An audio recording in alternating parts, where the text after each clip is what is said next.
Al-Quran tak haramkan sabu. Memang nggak ada Pak sabu nang Al-Quran itu.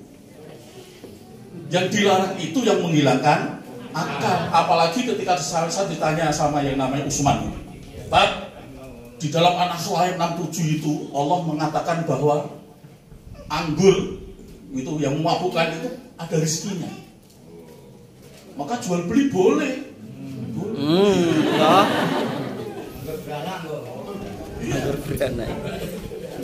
Memang begitulah. Sekarang ini kenapa saya sampaikan bahwa itu? Kenapa saya menyampaikan itu?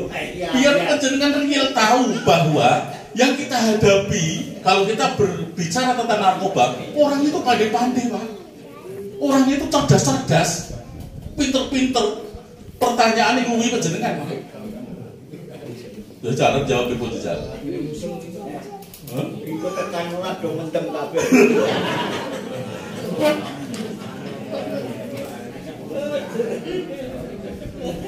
Beriman Pak.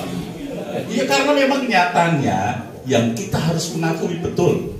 Jadi kita mengakui betul. Saya waktu itu pertama kali, mohon maaf ya, pertama kali datang itu ditanya belum ngomong Pak saya. Udah dicor saya itu terus delek-delek itu. Wah ini ilmuku kalah ya. Ya ilmu agama saya kalah ini. Karena saya kan nggak tahu kalau sabu itu tidak menghilangkan akal. Ternyata betul sabu itu memang tidak menghilangkan akal, tapi justru membuat semangat. Itu masalahnya. Nah maka kalau penjenengan berani tadi, berani apa namanya tolak, berani lapor, berani rehab, itu nanpora. Nah maka hari ini saya akan membagi pengalaman trik bagaimana, karena saya selama 3 tahun menjadi pengajar rehabilitasi. Jadi saya paham betul tanda-tanda yang tadi disampaikan oleh Pak Suhanto. Bahkan Bapak Ibu perlu ketahui, ketika mereka berkumpul tiap detik, tiap saat itu yang dipikirkan hanya satu, piye carane iso nyabu. Ya, piye carane bisa mendapat ekstasi. Piye carane bisa mendapat heroin. Sampai saking gemblungnya Pak, saking gemblung, dia ini apa ngeracik korek api betul dikikri Pak, korek api itu. Saya kira jelas itu loh. Diambil itu ya itu, tiga kopi Pak, diminum, lah gedengan itu. Iya ini karena dia sesuatu yang memang bahkan indel wedus itu ya, memang ada Pak, indel wedus itu Pak. Indel wedus itu tahu, indel wedus itu indel itu. Itu diubek itu Pak, diminum Pak. Saking bingungnya cari sabu nggak dapat, atau saking dia nggak punya duit untuk beli sabu-sabu itu. Itu luar biasa nih Pak. Nah maka bagaimana kita bisa menerangkan itu kepada mereka, sementara mereka mempunyai alasan-alasan yang seperti yang disampaikan kelima ini Ahmad Marzuki itu di Madura. Dia mengatakan memang di dalam Al-Quran tidak ada secara spesifik mengatakan bahwa sabu itu haram. Maka ketika orang nyabu, maka dia akan semangat hidupnya luar biasa. Betul Pak? Kalau nggak percaya buktikan.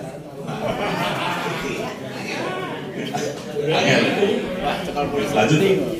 Gitu. Nah, maka Anda pun pernah ini Bapak, pernah kan mendengar ada berita dulu ini Mas Antal ya. Dulu ini ada seorang artis ya yang ditangkap karena nyabu. Ternyata apa? Dia sudah nyabu lama berapa? Puluhan tahun. Untuk apa? Kejar tayang.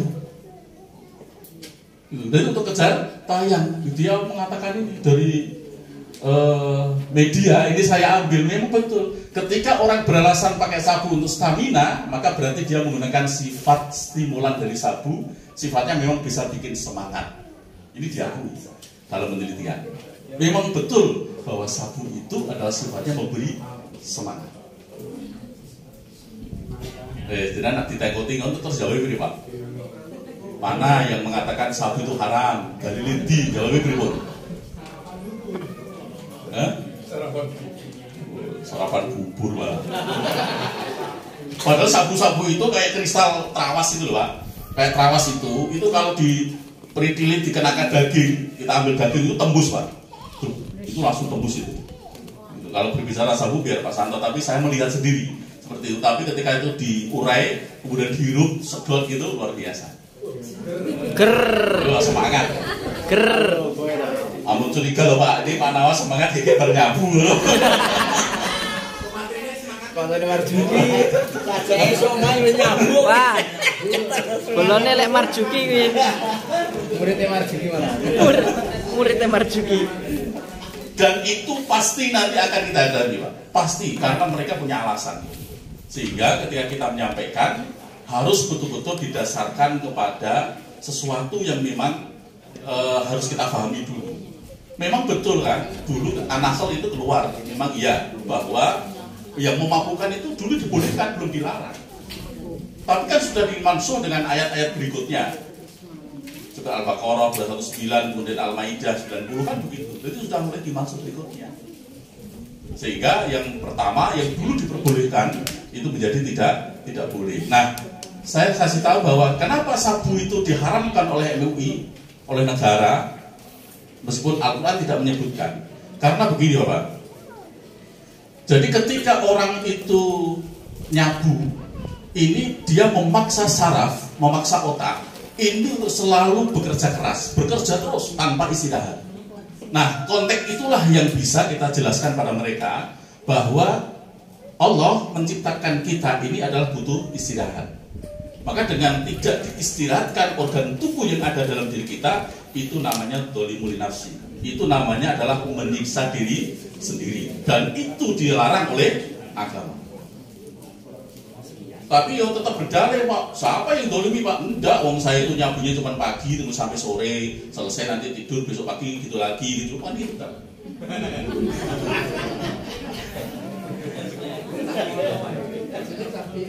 Wis jeneng wong pinter jadi tekokane sono wae gitu ya. Ya itu yang saya harap Bapak. Jadi ketika saya masuk itu pertama sudah digencari dengan pertanyaan-pertanyaan yang memang itu adalah real sampai sekarang. Tetapi memang kedekatan kita, memang itu dari pengakuan atau kedekatan kita dengan mereka harus kita jaga dengan baik. Baru saja Pak, dari sekitar hari apa kemarin itu, saya pulang dari dia hari Ahad ya. Hari Senin saya ditelepon, seseorang itu mengatakan begini, Assalamualaikum Tat, gimana kabarnya? Baik, Alhamdulillah Tat, ini saya baru kepegang lagi. Dia ketangkap lagi gara-gara nyabu. Loh kok bisa bagaimana? Saya khilaf Tat, mohon maaf Tat. Artinya gini Bapak, orang yang kena sabu itu, yang apa namanya, yang sudah nyabu itu, bahasanya itu santun, baik, sopan, unji, berikut Bapak sehat, ini luar biasa. Jadi tidak ada tanda-tanda yang dia itu arogan, lain dengan cimeng. Kalau lain ganja kalau di bahasa mereka itu cimeng ya. Kalau cimeng itu kan kenapa cimeng, karena dia dibuat tingwe kecil-kecil itu, jadi kecil-kecil sekali. Jadi kalau utuh itu sih kecil itu ya, itu namanya cimeng. Jadi dibuat kelintingan yang kecil sekali. Itu cimeng. Nah gede boros. Gede boros. Beda. Waktu saya di pondoknya Bahanom di Suryalaya, saya kan juga pernah pelatihan di sana. Kebetulan pas ada slang terkena apa namanya kasus itu dulu apa? Sabu, bukan sabu itu apa? Ekstasi apa ganja waktu itu. Memang di Abah Anom ini yang kemudian saya adopsi. Saya tertarik sekali bagaimana cara merehabilitasi tanpa obat. Jadi di Suryalaya itu ada rehabilitasi tanpa obat, yaitu di pondok pesantren Suryalaya di tempatnya Abah Anom. Waktu itu saya masih ketemu sama beliau, tapi sekarang sudah putranya yang ganti. Dan di pesantren itu orang yang sakau, orang yang ketagihan, rata-rata ganja, itu dia akan menggeliat-geliat itu Pak. Jadi kalau ketagihan dia akan ya mulat-mulat atau apa istilahnya, atau histeris atau apa gitu ya. Nanti ketika dia sakau, ya sudah tidak diobati, tidak akan dibawa ke kamar mandi. Iya. Langsung cemplungnya berubah, bleng gitu saja. Dia udah digujuki Pak, cemplungnya langsung. Saya itu mengkono masa isa. Ya gelap-gepen ngono. Lah ya, bukan masalah gelap-gepen nih, tetapi air di sana itu dinginnya kan kayak es. Kayak es itu dingin. Berarti begitu dibiurkan itu kok dia merasa kejingan waras berarti. Iya, itu konteks-konteksnya begitu. Berarti waras gitu. Tapi kalau dibiurke dia masih guling masih gelibak-gelibak di dalam air, berarti belum waras. Jadinya begitu gitu. Tapi kalau sabu-sabu orang ketagihan itu orangnya pendiam kok. Diem meneng wae gitu. Tidak ada apa-apa. Pokoknya kayak orang sayu gitu. Hidup segan mati tak mau gitu. Kalau nyedot, kalau nyedotnya langsung cip gitu, langsung tak sedotan langsung ngakas. Jadi itu beda, itu di situ. Nah maka memang kita harus bisa membekali diri bagaimana ketika kita nanti bertemu dengan orang-orang yang ada di komunitas itu, apa yang harus kita berikan. Maka sejak awal memang kita harus kalau di ayat Al-Quran silahkan dicari sendirilah, banyak ayat Al-Quran yang memang mengatakan tentang narkoba, tentang homer itu yang memabukkan, itu haram, itu iya. Maka jadinya adalah kita mengambil ilatnya. Ya, kita mengambil ilatnya, atau ilat itu artinya kita mengambilnya adalah kepada sesuatu yang memang dampaknya sama. Dampaknya sama.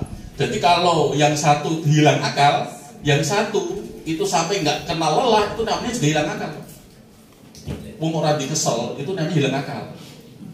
Orang yang waras, orang yang sehat, itu adalah yo lapar, yo kesel, yo semangat, yo ngantuk, yo istirahat, yo lir-lir.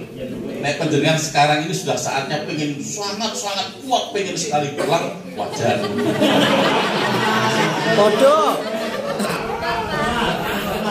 Yo, sing masih semangat pengen pulang ada nggak? Berarti masih normal, ya. Masih tidak kehilangan akal.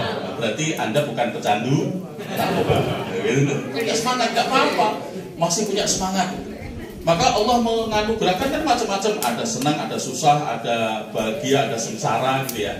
Ada sedih, ada bahagia, ada lapar, ada kenyang. Orang yang tidak pernah lapar tidak pernah bisa merasa kenyang, atau sebaliknya orang yang selalu kenyang tidak pernah merasa lapar. Artinya kalau Anda pengen bahagia kok tidak pernah susah, namanya tidak pernah bahagia. Nah, kan begitu.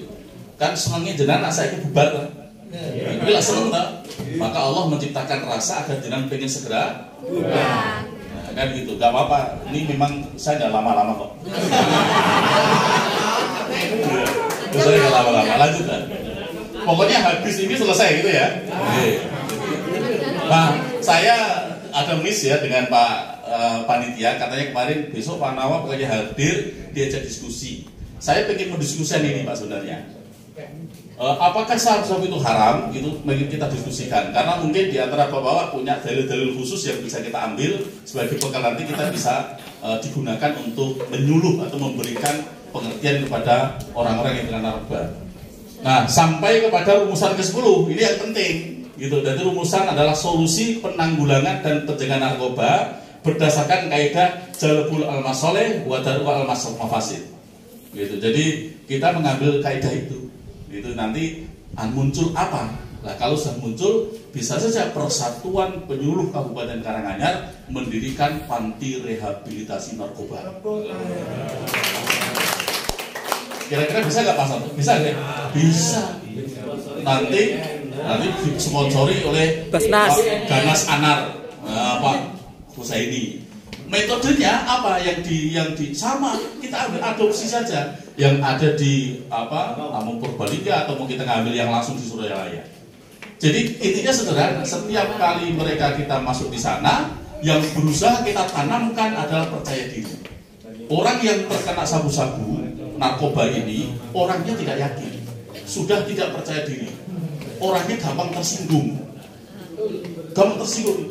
Mula penjenengan kok nek kok gampang tersinggung iki berarti gampang tersinggung itu diplengosi kok ngono iki kok loro hati Pak. Ngono loro hati itu dia gampang tersinggung itu. Maka harus kita bisa menumbuhkan kepercayaan diri mereka. Mereka isin Pak. Mereka malu, keluarganya juga malu. Ya, mohon maaf, ibarat penjenengan kalau membuat sekolah mirip SLB, ini namanya bukan SLB, itu kan paling laris nanti. Sebab orang tua mengantarkan anak ke LSB itu akan berbeda rasanya dengan mengantarkan sekolah ke yang lain. Itu pasti. Maka sama, panti rehabilitasi itu kenapa mereka tidak mau? Karena hidden, semua hidden Pak. Dodolani juga hidden, ada pantai-pantainya juga hidden, sampai rehabilitasi juga hidden. Kenapa? Kalau sampai konangan, isin Pak. Wah, Panawa belum kayak gede, Panawa kayak rehabilitasi ya, padahal orang mulang ya, mulang yang malah dikira rehabilitasi. Tapi bisa jadi begitu, dan itu memang sangat-sangat script gitu itu. Jadi isim makanan itu. Maka kalau kita bisa memberikan itu tadi, memberi kepercayaan diri kepada mereka, sudahlah kalau memang terjadi sesuatu segera kita laporkan. Mari kita rehabilitasi daripada nanti masuk penjara. Kalau masuk penjara jadi jaringan baru Pak. Jadi di penjara itu ada jaringan baru. Memang ada orang tertangkap narkoba sedih, nggak ada Pak. Yang malah enak dia jualan kok. Oh iya, jualan bebas. Nggak mungkin polisi masuk sampai di dalam. Kalau di dalam tuh sampai ditangkap Pak Santo kan ada laporan konconi. Iya, ada spion-spionnya banyak kan. Gitu, dari SP-SP-nya banyak nanti. Ini Pak, gitu. Lah sipir. 1,5 juta dari 500 kayak 500 kali 100 gram gitu Pak. Pak, lagu 100 gram Pak, Pak 100 gram di sini. Lolos ya, maka yang perlu kita suruh itu tidak hanya orang tapi orang-orang yang memang selalu bersentuhan dengan mereka. Saya juga memberikan penyuluhan juga di lapas-lapas itu, tapi bukan kepada pecandu narkobanya, tapi pada sipirnya. Untuk apa? Meningkatkan keimanan dan ketakwaan. Wah itu angel Pak. Hubungannya harus duit, wah ini ton. Mungkin rigel, duit rigel. Wih ini kun 10 gram ini 5 newton, 100 gram. Iya, gue 100 gak kerasa loh Pak. Wong sekilo gue sak gegem. Begitu. Maka kalau bukan kuaci di sini sabu biasa. Dari kuaci titik linyal teko ya benar. Masya Allah. Maka kita harus bisa menumbuhkan kepercayaan diri kepada orang-orang yang ya sudah terlanjur bersentuhan dengan itu. Karena memang akibatnya banyak sehingga ini nggak jadi Pak. Jadi saya nggak jadi ini. Oh jadi diskusikan. Oh nanti kalau jadi ini berarti caranya piye Pak? Modelnya tak kira tengah ulang kok. Tengah ulang kan bisa kelompok gitu ya. Selesai silakan maju ya disampaikan kan gitu. Nah caranya pripun dengan diri wae? Maksud jadi tugas. Oh nanti ada yang sampaikan itu ya. Silakan bisa diketik ya kalau memang diskusikan. Mari kita diskusikan bersama karena apa? Ini menurut saya adalah bekal ketika nanti kita langsung berhubungan dengan masyarakat atau orang-orang yang terlanjur disinyalir terkena sabu-sabu. Maka ada kalau di Sukoharjo ada kampung Ciu, mungkin nanti ada kampung sabu gitu ada ya. Kalau di Aceh ada kampung ganja itu kan ada sampai gitu. Nah, mungkin nanti bisa kita diskusikan terkait dengan kelompok pertama itu tentang apakah sabu itu haram, kenapa sabu itu dilarang, dan apakah sabu termasuk khamr. Kemudian kelompok kedua nanti apa dalil yang mengatakan bahwa narkoba itu haram, kemudian jual beli itu tidak boleh narkoba itu, karena di An-Nahl 67 itu ada diperbolehkan menjual anggur. Kemudian yang keenam adalah mengapa narkoba dan minuman keras dilarang oleh agama dan pemerintah. Kemudian kelompok ketiga, solusi seseorang ketika menghadapi kecanduan. Solusinya bagaimana? Kemudian yang berikutnya yang kelompok tiga adalah apakah pecandu sabu bisa sembuh. Kemudian yang berikutnya adalah bagaimana cara berhenti memakai sabu. Dan yang ke-10 adalah rekomendasi tentang rumusan atau solusi penanggulangan orang-orang yang terkena narkoba. Kalau ini memang bisa didiskusikan, ini nanti jadi sebuah karya, dan karya ini menjadi pegangan kita bersama. Ketika kita nanti mau membaca, mau membaca, zaman saya ini mau coba enggak kecuali baca WA. Saya buat makalah itu rada waca gitu. Paling cekelita gue pantes-pantes gitu ya. Iya, ngono kuwi mahasiswa iki ngono kuwi padha wae. Ora kaget. Wes apa lah. Maka saya sekarang sama mahasiswa buat makalah nggak ada yang ketik, tulis tangan. Wah, kok ya. Pokoknya kita tulis tangan. Soal tulis tangan, makalah tulis tangan. Loh Pak, sekarang kan zaman, iya sekarang tuh zaman IT. Nek zaman IT boleh pakai nanti copy paste kabeh. Mulai sampai sama mahasiswa mohon maaf ya, Mbak, ini itu makamu plagiat.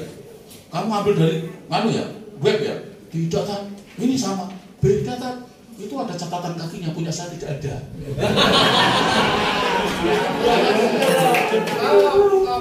Itu tenang dia mahasiswa aku bener. Dosennya siapa? Dosennya siapa ya Pak Nawa itu. Mau sama makalah orangnya catatan kakak ini malah bener ya. Jangan repot itu. Ben bedok catat kakaknya dibuang. Masalah apa? Maka tulis akan gitu. Oke, lanjut Mbak. Nah, kalau ini tadi sudah disampaikan. Kalau ini saya ngutip saja dari narkoba. Jadi kalau kita melihat orang yang kecanduan ya, kecanduan sabu-sabu itu ya, gitu kecanduan itu. Ini tanda-tandanya ini saya ambil dari BNN. Jadi yang pertama nafsu makan meningkat. Jadi mangan.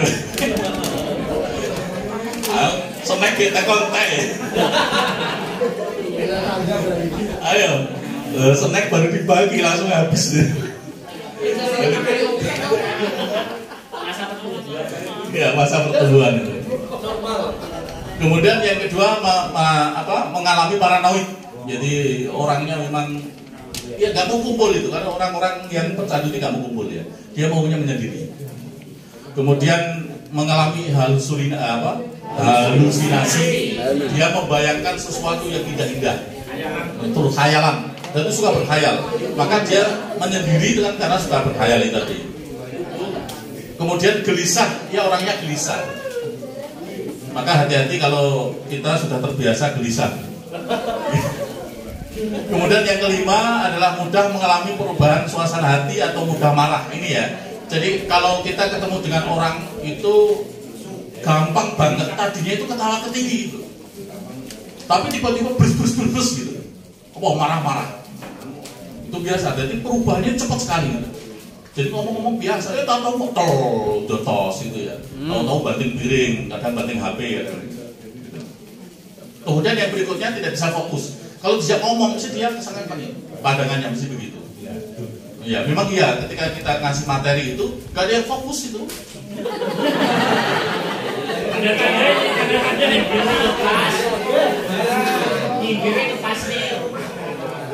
Bebas orang fokus itu ngomong, kira ngomong, nggak ada fokus, pandangannya nggak ada fokus.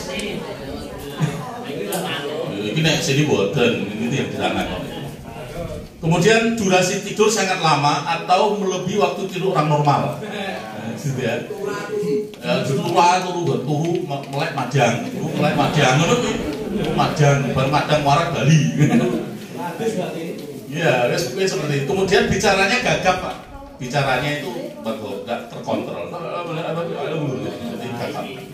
Jadi itu harus bicara gagap. Itu adalah. Kemudian kalau berbicara suka ini ngos-ngosan gitu. Ngomongnya ngos-ngosan itu. Iya, terus senal-senal ngos-ngosan.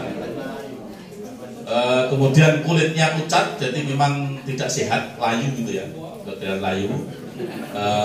Yang berikutnya sering muntah, kurang ngerti apa-apa terus muntah-muntah gitu. Sor, ini muntah-muntah. Oh, ini baru nyabu gitu. Tapi kalau saya lagi menyampaikan materi itu tiba-tiba ada yang selalu tanya dengan semangat bertanya, kamu bisa nyabu ya? Oh enggak tak, saya nggak pernah nyabu, sekarang sudah insaf. Oh, itu berarti menandakan orang benar-benar dia nyabu. Jadi orang yang begitu nggak pernah jujur itu, mesti begitu. Jadi nggak mungkin api-api, kejam dan lain-lain. Itu kalau kita melihat tanda-tandanya. Oke Bapak Ibu, jadi mungkin lanjut saja untuk dalil-dalil yang terkait dengan haramnya narkoba. Yang pertama ada Al-Maidah. Terus Pak. Udah penting itu tadi sudah. Nah ini kok beda ya? Oh ya sama. Dalil nakli yang pertama ada Al-Maidah 90-91. Tadi yang sudah disampaikan ya alladzina amanu innamal khamru wal maisir. Hai orang-orang yang beriman, sesungguhnya minuman khamr, berjudi atau berkorban untuk berhala, mengundi nasib dengan anak panah adalah termasuk perbuatan setan. Maka jauhilah perbuatan itu agar kamu mendapat keberuntungan. Ini kok dibantah, Pak. Itu yang dimintakan jauhi, Pak. Nah, kan nggak apa-apa, Pak. Itu nanti. Ya begitu nanti. Oh, kabarnya aku ya. Kemudian yang kedua Al-Baqarah 219 ini adalah penguat. Ini pemansur dari An-Nahl ayat 7. Ini apa? Ketika Nabi Muhammad ditanya oleh sahabat, mereka bertanya kepadamu tentang khamr dan judi, maka katakanlah pada keduanya terdapat dosa yang besar dan beberapa manfaat bagi manusia, tetapi dosa keduanya lebih besar dari manfaatnya. Dan mereka bertanya kepadamu apa yang mereka nafkahkan, katakanlah yang lebih dari keperluan. Demikian Allah menerangkan ayat-ayat kepadamu supaya kamu berpikir. Jadi ini kan awalnya memang khamr itu tidak diharamkan, tapi khamr itu dibuat anggur kemudian memabukkan, dan di situ ada rezeki kan begitu. Nah maka kemudian ditanya ketika Islam itu sama Nabi Muhammad, kemudian Nabi Muhammad menyampaikan bahwa memang iya ini bisa mendatangkan manfaat, tetapi madorotnya itu lebih besar. Ya, maka ketika madorotnya lebih besar, itulah kemudian dilarang. Kemudian lanjut, Pak.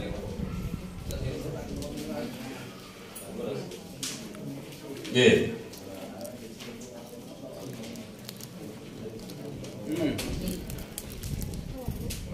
Lanjut lagi, dalilnya saja. Jadi Al-Baqarah ayat 95. Ya gitu dan belanjakanlah harta bedamu di jalan Allah, dan janganlah kamu menjatuhkan dirimu sendiri ke dalam kebinasaan. Dan berbuat beda maka orang yang tidak mengistirahatkan otak, tidak mengistirahatkan jasad, maka itu termasuk ini. Jadi termasuk yang menyiksa diri sendiri. Maka An-Nisa 29 kemudian menegaskan lagi, dan janganlah kamu membunuh dirimu. Karena apa? Orang yang kecanduan sabu itu lama-kelamaan otaknya itu mengecil. Kalau sudah mengecil itu sudah lola apa ya istilahnya? Lolo. Orang dong orang piye. Aku tingu tau nggak ya?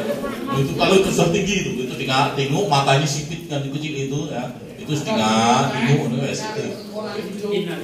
Wes itu mati nih, gue numpak motor ketabrak biasanya gitu. Karena apa? Lalu mau numpak motor kan ngerti ya jalannya nih gue lurus. Nggak tahu itu karena lola tadi itu sudah nggak jelas itu, nggak punya itu. Nah maka harus didampingi orang-orang yang sudah lola ini, yang sudah tingu itu harus didampingi.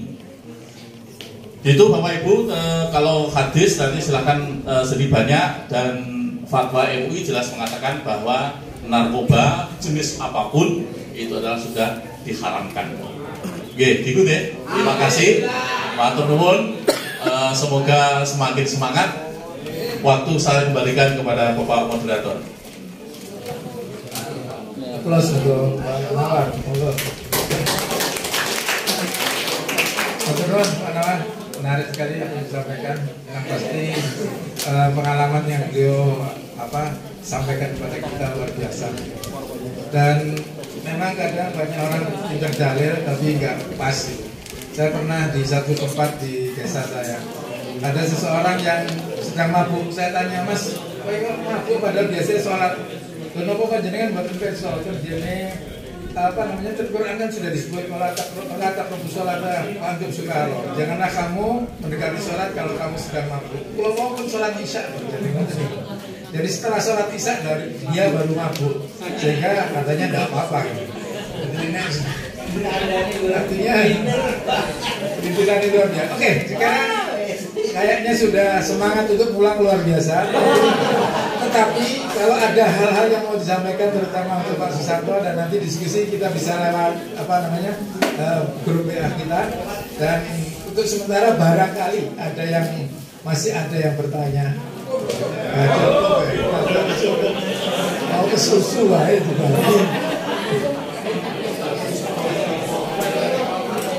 Oke, kalau begitu nanti nanti kita akan membuat grup untuk panjenengan semua. untuk kita kemudian diskusi dan selanjutnya kita membentuk satu komunitas untuk anti narkoba. Yang terakhir, tepuk tangan untuk kita semua. Matur nuwun, insyaallah Pak Nala, mudah-mudahan ini semua bisa menjadikan penyemangat untuk kita semua dan mudah-mudahan kita bisa